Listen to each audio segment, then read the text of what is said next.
नारायणं नमस्कृत्य नरं चैव नरोत्तमं देवीं सरस्वती व्यासं ततो जयमुदीरयेत्। ॐ नमो भगवते वासुदेवाय। चतुर्थ स्कंध नवमोऽध्याय। मैत्रेय उवाच घोरवने अन्तर्धाने जान्ते मुनिगणे अंतरिक्षवाणी तांकु शोभिला गगने। मधुवन काळिन्दी दक्षिण तटे रही निश्चल आसने मंत्र जप करतुहि। अंतरिक्ष वचन शुणिला जहु कर्णे निश्चल आसने चित्त निवेशी गगने। तत्क्षणे नमिला से मुनिंक पादगते से आसन तेजी ध्रुव चढ़िला तुरीते। कृतकृत्य होई से बालक रक्षित से बनु चढ़िला ध्रुव किछि दूर पथ। निर्जन वनस्ते जे जमुना तटे जाई अंतरिक्ष वाणी चिंते गगन को चाहि। मधु नामे दैत्य अधपति तहि थिला से कारणु मधुवन नाम से होइला। विष्णु सन्निधाने से हारिला जुगे जुगे तार पुत्र लवण जे थिला वन भावे। शत्रुघ्न रूपे ताकु मारी चक्रधर ग्राम बसाइले नाम मथुरा नगर। सर्व पाप हरई जमुना जल तहि तार तीरे निश्चले बसिला ध्रुव जाई। मुनिंकर उपदेश सुमरि निश्चले जमुनार समीपे कदम्ब वृक्ष मूले। निश्चल आसने बसी प्रत्याहार कला हरि अनुग्रहे मन निश्चल रहिला। अशेष देव ईश्वर विष्णुता हृदय प्रकाश होइले पूर्व भाग्यर उदय। सर्वभूत देहे बसे आकाशर प्राय सर्वगते सर्वभावे सर्वजीवमय। द्वादश अक्षर मंत्र हृदये सुमरि विष्णुर चरणे चित्त अति दृढ़े धरि। मने विचारई आसने कार्य नाही ऊर्ध्वमुखे ऊर्ध्व बाहु तपसाधि बाई। एमंत विचारी से आसन तुरीला दक्षिण चरण से धरणी पृष्ठे देला। सर्वभूत धात्री कंपे ध्रुव पाद भरे वनगिरि जलधि सहिते जा शरीरे।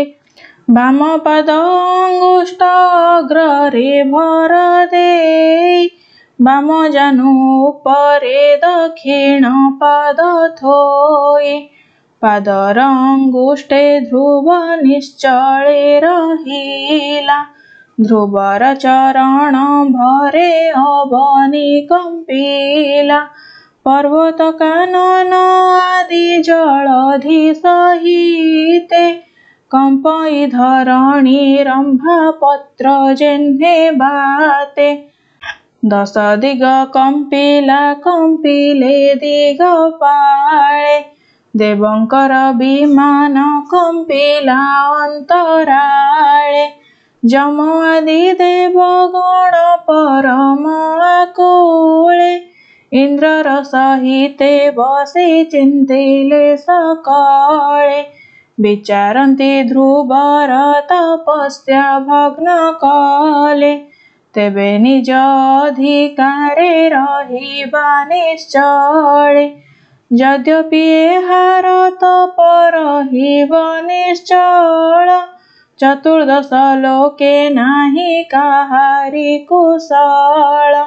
एमंत विचारी देवे रहिले चकिते ध्रुवर निश्चल ध्यान कृष्ण पाद गते परम ब्रह्म नामय वासुदेव मंत्रे आगम निगम मंत्रे स्तुति स्तोत्र जेते वासुदेव प्राय से जगत को देखई उन्मील लोचने ध्रुव पराभव बही सर्वभावे सर्वघाटे देखे हरि रूप सर्वदिगे अनल पवन सर्वकल्प बनगिरी कंदरे जेते कपसुजूथ वरुण भुवने जल जंतु जे समस्त अश्वगज सहिते राजार पुरे जेते विष्णुर स्वरूपे रूप देखई समस्ते पाताले अनंत रूप गगने नक्षत्र एक रूपे रूप भेदे के करिबंत देवंकर देहे नित्य जे हरि बसाई सर्वभूते एक आत्मा अन्य न घटई विश्वव्यापी पुरुष गोचर के बा कहु एणु व्यापी अछई आकाश प्राय से हो एही भावे नाम धरि विष्णु रे पीरति सर्वभूते पुरी अछि केहि न देखन्ति सर्वजन्तु हृदाकाशे रवि प्राय दिशे इंद्रियंक ईश्वरे जे हृषिकेश घोषे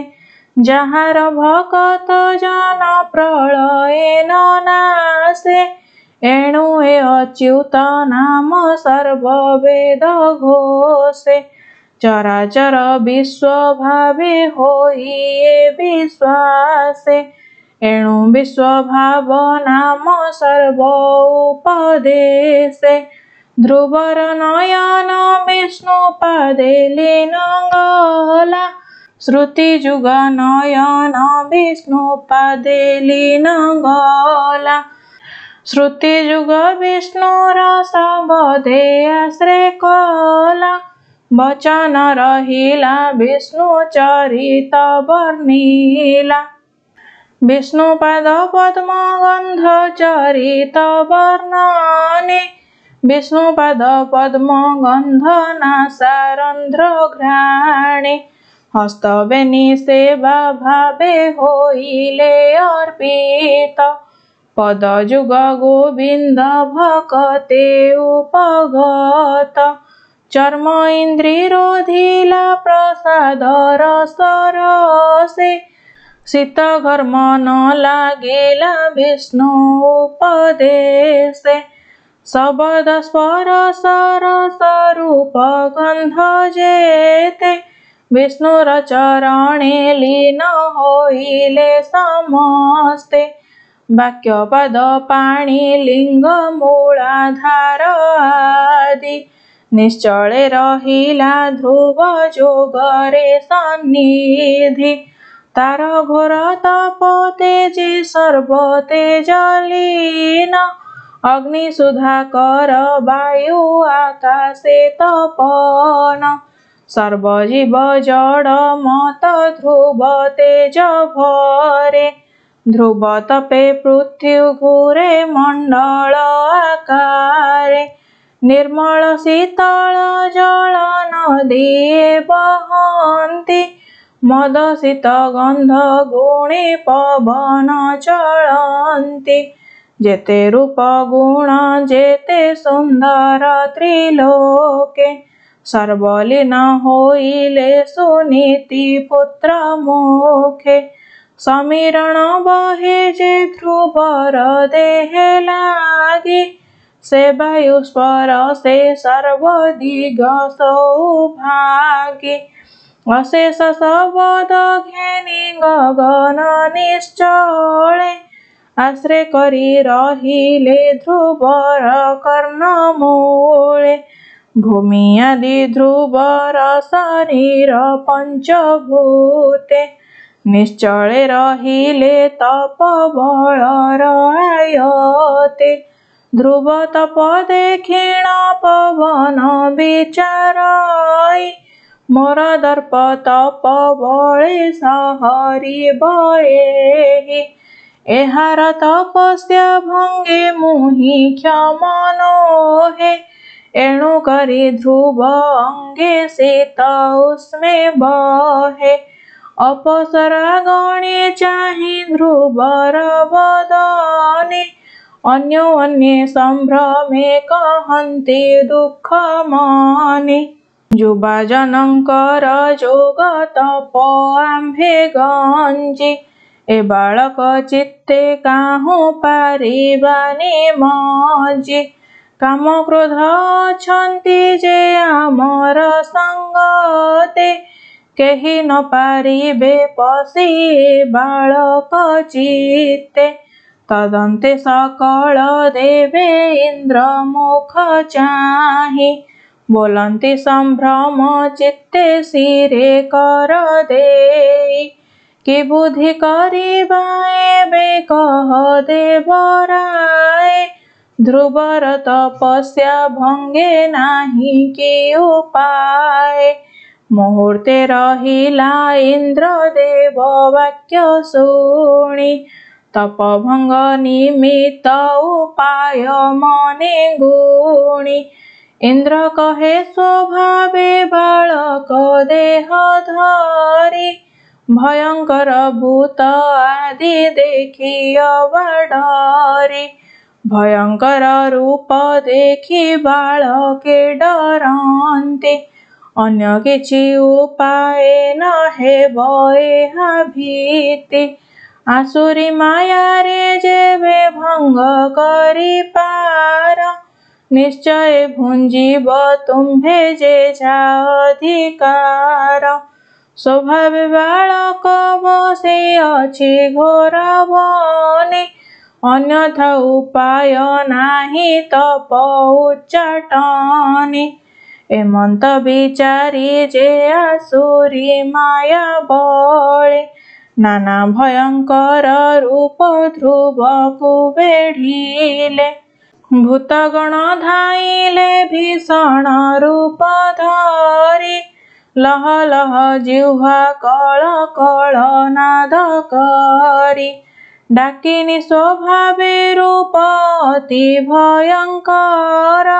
नर मुंडे हस्ते करी रावंती अपार उल्लक आकार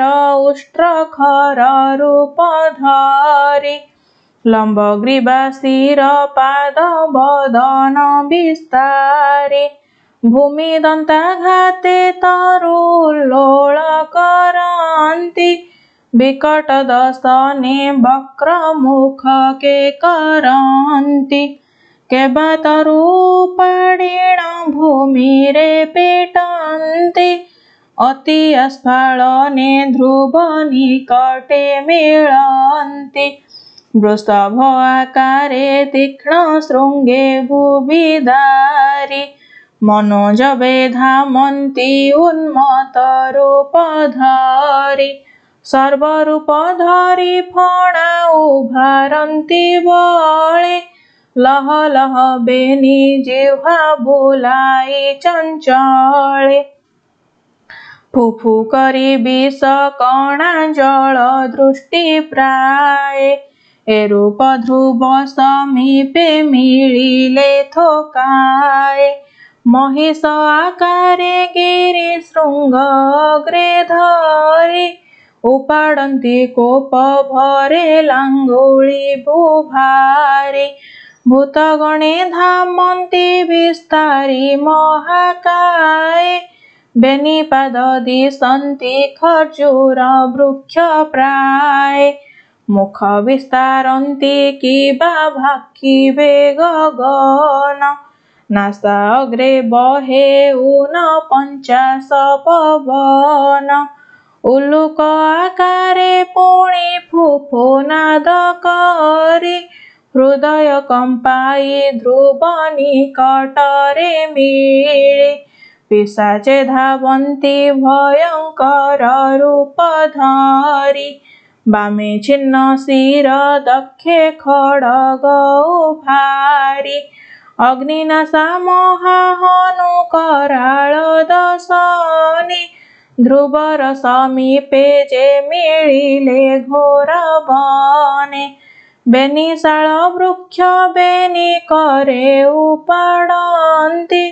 अंतक पुरुष प्राय निकटे मिलन्ति भैरवनादरे जे करन्ति हुंकार सेनाद शुणिले आत्मा कंपे थरहर डाकिनी मिलिले जे हुंकार नाद करी रोदन करन्ति शिशु बेनिपाद धरी ध्रुवर निकटे अति कोशे से मिलिले मृणाल प्राय एक शिशु मुंड चोबाइले बदन विस्तारी से रुधिर पान करी ध्रुवर बदन चाहि बोले मायाधारी सुललित प्राण तोर सुण रे कुमार संतोषे रुधिर पान करिबि तोहर दंडे जदि रही पारु मोहर छामुरे मृणालर प्राय अस्ति चोबाइबि तोर एमंत कहन्ते पुणी गुह्यक मिलिले ध्रुव चारि पाशे शुष्क काष्ठ रुंड कले दावाग्नि लगाई जे विंचन्ति करपत्रे वृष्टि प्राय अग्नि कणा पड़े ध्रुव गात्रे मंडल आकारे वृक्ष मान उपाडन्ति ध्रुवर समीपे रही शबदे गर्जन्ति गगने खेपन्ति तरुलता कोटि कोटि अन्ये अन्ये वृक्ष धरी चाहन्ति तराटी शत शत शृगाल रावन्ति घन घने ध्रुव पाशे मिलन्ति से कुपित लोचने पुणी एक डाकिनी सुनीति रूप धरी ध्रुवर समीपे मिले मातृ स्नेह भरी हाहा पुत्र बोली बेनी कर हृदय ताड़े केशवास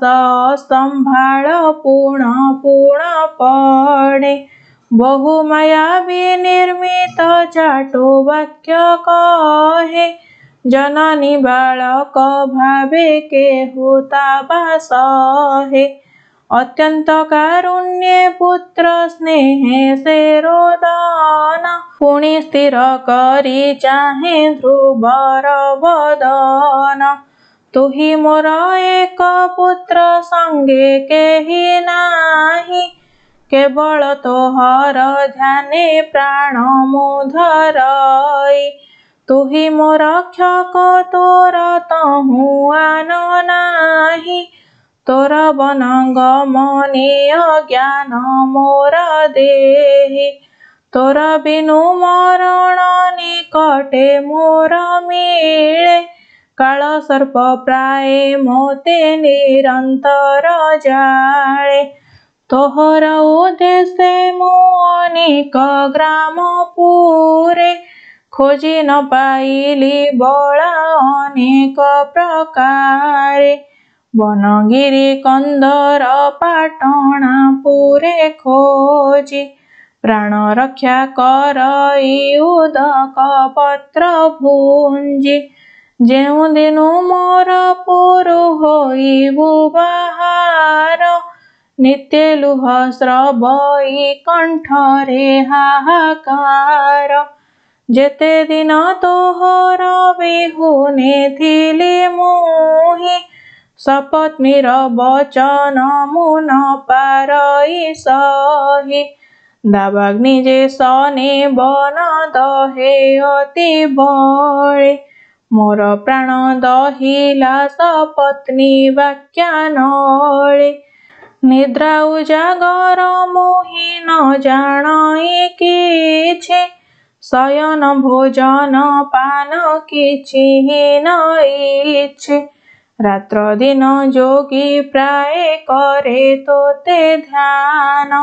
स्वपन देखई मुझे तोहर बदन तोहर बदन प्रतिदिन मुन देखी तोर मुख ध्याने मोर स्रवे बेनी आखि तोहर मधुर वाक्य शुभे मोर कर्णे एबे मोते न रुचाई कोकिल बचने तोर अंग संग धूली मो अंगे धूसर शीतल तपत मोते न बाधे शरीर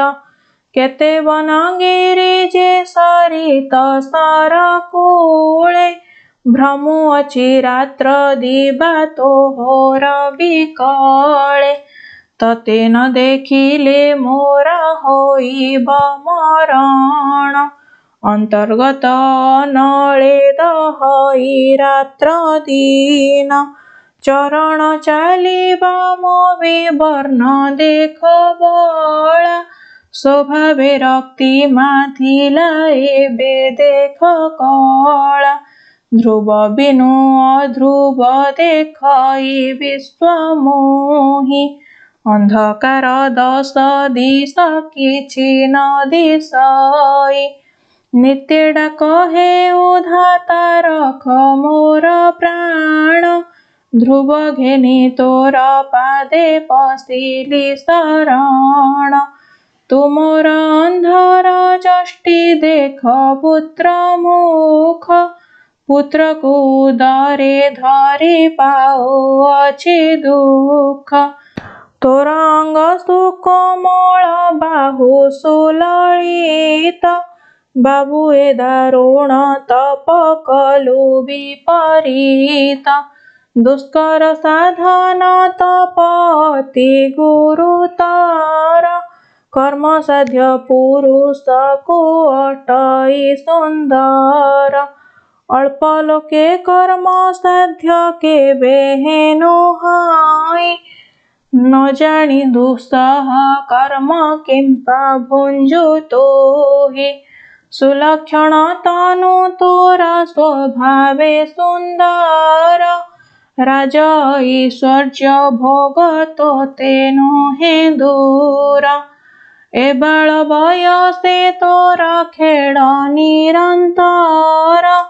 7-5 बालकंक संगते विहार कुमार बयसे विद्या अभ्यास कारणे नाना तर्क वितर्क शब्द उच्चारणे पुणी विश्व संसारे स्वधर्म कर्म करी कुलशील शुचि युक्ता कन्या घरे बरी धर्म धन संचय संतति जन्म करी विषय समूहे चित्त अति दृढ़े धारी नाना सुखे भोग करी इंद्रिय रोधाने 50 बरसे पुणी प्रवेशी भुवने नाना धर्म तप साध्य करी वनवासे संन्यास ग्रहणे चित्त जोगर अभ्यासे ए जन्म मरण भाव चित्ते परिमाणी निर्विकार ब्रह्म रूपे प्रवेशन्ति प्राणी संसारर धर्म ए जे परम कारण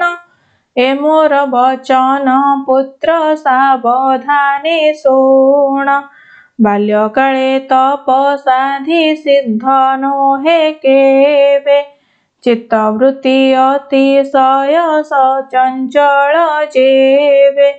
शत्रु पराभवे जेबे तपसाध्य करे हिंसा फल लभे प्राणी केबे न डरे अधर्म तप निवृत्ति हुआ एबे सूत ए स्वभावे नुहे धर्म साधुंकर मत एमंत वचन जहु मातृभावे शुणी समाधि जोगरे ध्रुव मने मने गुणी विचारई जननीए न हई मोहर निश्चय जानिली ए असुरी माया घोर एमंत विचारी मन निश्चले रहिला रख हे गोविंद बोली शरण पशिला समस्त देवता मिली इंद्रर बचने जेते माया प्रकाशिले ध्रुव सन्निधाने ध्रुव तप भंगे केहि समर्थ नोहिले विष्णु चक्र तेज ध्रुव निकटे देखिले सकले भाजिले तेज देखी ध्रुव देहे निशि अंधकार जेन्हे तपन उदय सर्वभूते ध्रुवर चरणे प्रणमिले व्यर्थ मनोरथे निज भुवने मिलिले इंद्र आदि दिगपाले भूत बल भग्ने पुणी विचारन्ति बसी विघ्न अनुमाने विघ्न करि न पारि सकल देवगणे शरण पशिले जाई श्री हरि चरणे नारायण चरणे मानिले देवगण देखि हरि प्रश्न कले गमन कारण गोविंद वचन शुणी शिरे कर जोड़ी देवगण कहन्ति चरण तले पड़ी गण उवाच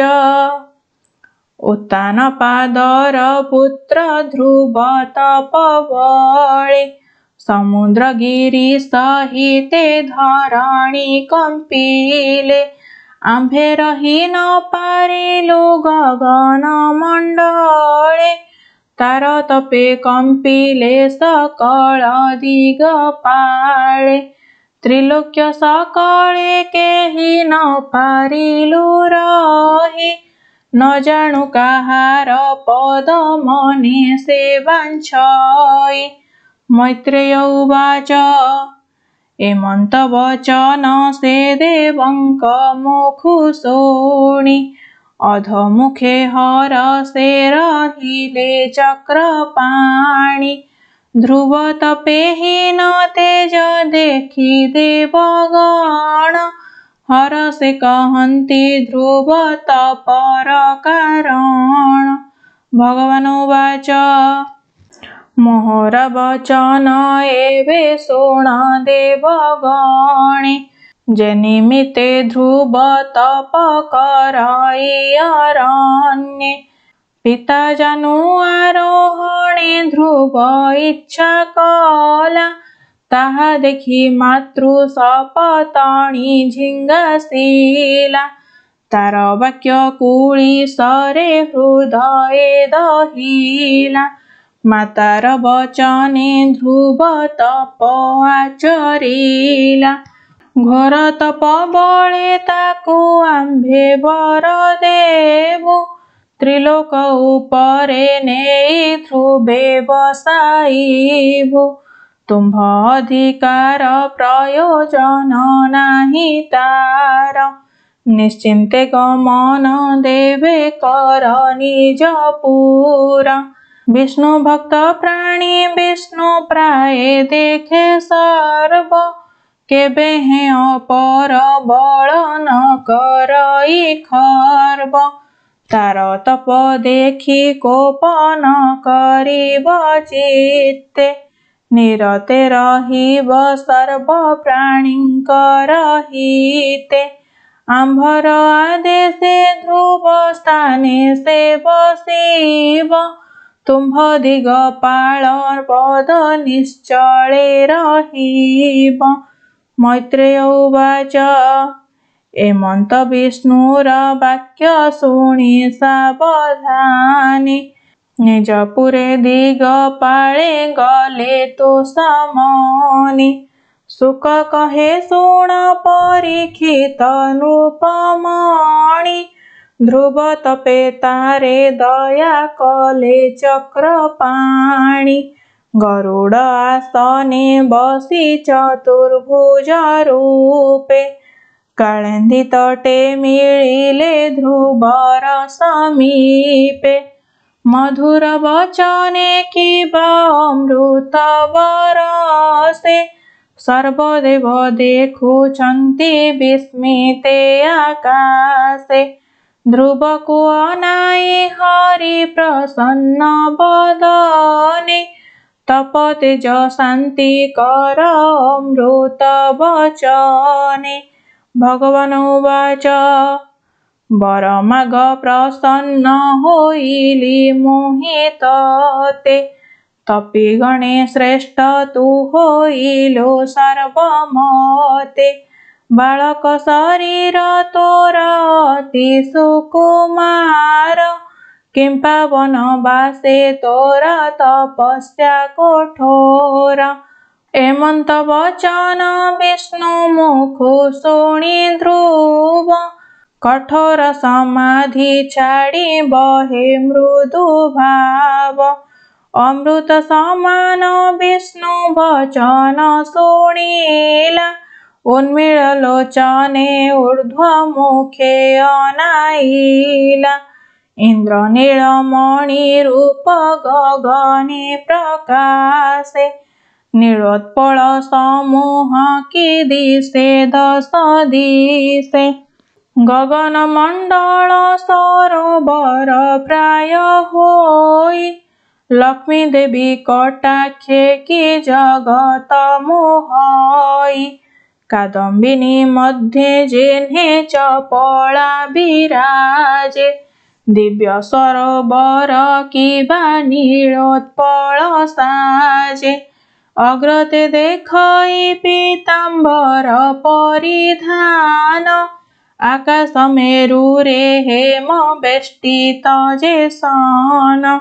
जेणे ध्रुव चाहई से उन्मील लोचने सर्वदिगे विराजन्ति गरुड़ आसने ध्रुव विचारई विष्णु रूपए प्रमाण मंत्र दीक्षा काले कहिछन्ति मुनिगण पुणी उठी पुणी लोटी करई रोदन पितार प्राय कमणि विष्णु आगमन बहुकाल परे पिता पुत्र दर्शन बालक स्वभावे ध्रुव करई रोदन विष्णु पारिषद गण मिलिले प्रत्येखे मंगल शब्द स्तुति करी अंतरिक्षे सनंद नारद सनकादि मुनि जेते सिद्धगण साध्य गण जोगींद्र समेते पुत्र दुख देखी जेन्हे पिता दया करे ध्रुव को धइले प्रभु तोड़िबे निकरे धूली रे धूसर तनु झाड़ी स्नेह भरे बेनी भुजे आलंगिले पुलक शरीरे कोटिए ब्रह्मार बुद्धि हृदय करी ध्यान विप्र जगन्नाथ कहे सोण हे सुजन से हरि चरणे नित्य कर दृढ़ भाव